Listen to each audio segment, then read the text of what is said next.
બનાસકાંઠાના ધાનેરામાં રસોઈયાનું રહસ્યમય મોત થયું છે, જેને લઈને પોલીસે તપાસ શરૂ કરી છે।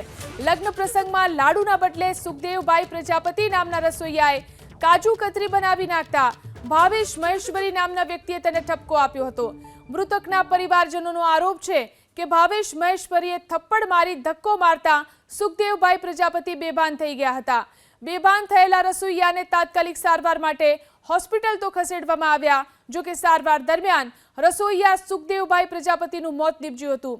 હાલ તો પોસ્ટમોર્ટમ કરી મૃતદેહને પરિવારજનોને સોંપવામાં આવ્યો છે, તો ધાનેરા પોલીસે પણ ગુનો નોંધી વધુ તપાસ હાથ ધરી છે। તો ભાવેશ મહેશ્વરી નામના વ્યક્તિ પર આરોપ છે ધાનેરામાં રસોઈયાનું રહસ્યમય મોત થયું છે તેનો આરોપ એક વ્યક્તિ પર લાગ્યો છે। લાડુને બદલે કાજુ કતરી બનાવતા તેને ભાવેશ મહેશ્વરીએ ઢોર માર માર્યો હતો, જેના કારણે તેનું અવસાન થયું છે તેવું પરિવારજનોનું માનવું છે। રસોઈયા સુખદેવભાઈ પ્રજાપતિનું મોત નીપજ્યું છે, ત્યારે પરિવારજનોમાં આક્રોશ છે। ધાનેરા પોલીસે ગુનો નોંધી અને આ અંગે વધુ તપાસ હાથ ધરી છે।